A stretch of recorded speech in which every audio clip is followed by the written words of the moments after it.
Good day, YouTube. It's Senior Tac here. My name is Jeff Mitchell, the owner of Strategic Response Tactical LLC in Gilbert, Arizona. This video, as the title states, is AR15 M16 trigger groups and the differences between the trigger groups. Now, I'm not going to go into the actual functionality of what each component does. I'm just going to basically show you what it is, what it kind of does, and go from there. If you want to know more about that, let me know in the comments section. And tell me what you'd like to know more about the components that I'm talking about for the M16 and the AR15. If you're going to have these components for the M16, you better have your SOT2, or you better have an NFA weapon that's registered to you, paid the $200 tax stamp, and waited the time in order to get it. Because if you have these things right here, I can tell you that they will charge you not 1, 2, 3, 4, but 5 felonies just on the parts alone for having those components. Don't do it. It's not worth it. And honest to God, having an M16 over an AR15, pointless. So anyway, nomenclature for the components as you see here, they're the same. Triggers, disconnectors, selector switches, hammers. The only difference, the M16 has one more component. It's an auto sear. Alright, so I'm going to stand them up here. I'm going to check the... they look great. Okay, so on the left hand side you have the AR15. The AR15 has a solid back. The M16, if you'll notice, it's been machined out. It's a complete trough basically from front to back, from the spring, the disconnector spring that's inside here, that allows the tail from the disconnector to stick out on the M16. AR-15s don't have that, so they don't need that. It's a semi-auto weapon. It doesn't need that because that's part of the functionality of the full auto. Anyway, same size, same weight, same everything. The only difference is that little machine section out the back. This has a little bit more machining in here, maybe for the weight. You're not going to feel the difference in it regardless. Disconnectors. So face them the same direction. AR-15 disconnector on the left, M16 disconnector on the right. You can see the differences being the tail on one and flat on the other, and you literally can take, scoot that out of the way, put the M16 on the bottom, put the AR-15 on the top, line them up. Holy shit, Batman. The only difference, the tail of the M16. That's the only difference on the disconnectors, is the tail on the M16 disconnector.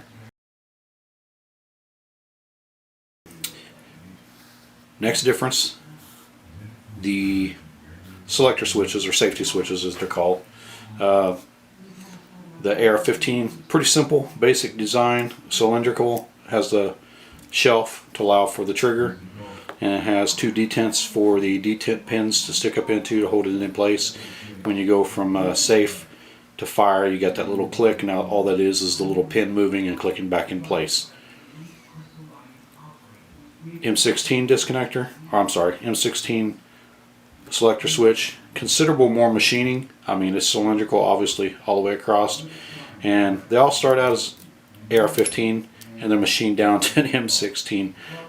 Notches from front to back, more machining here, more machining here.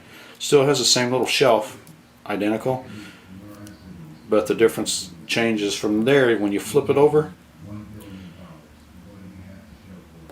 It goes all the way around, and it also has 3 detent pin points. On some select fire weapons, I hope the pin wasn't in the way, you have 3 on the M16.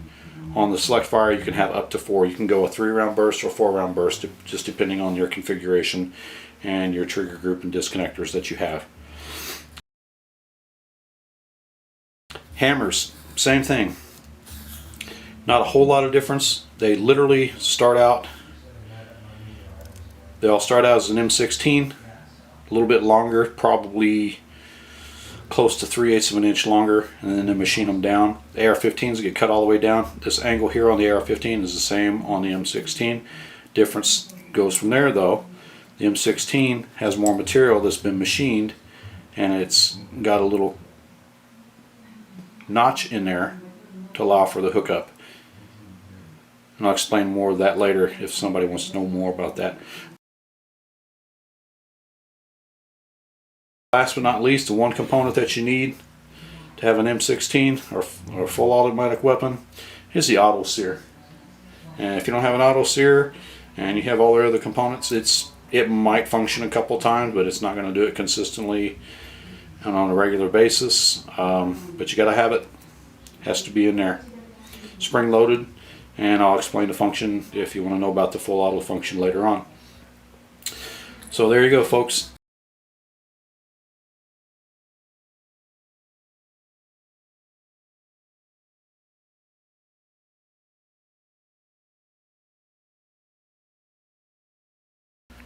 So hit the like and subscribe button. Add some comments. Like, dislike, cuss, discuss. Don't care, you're not going to hurt my feelings. As you can notice, I got my rum and coke sitting right there.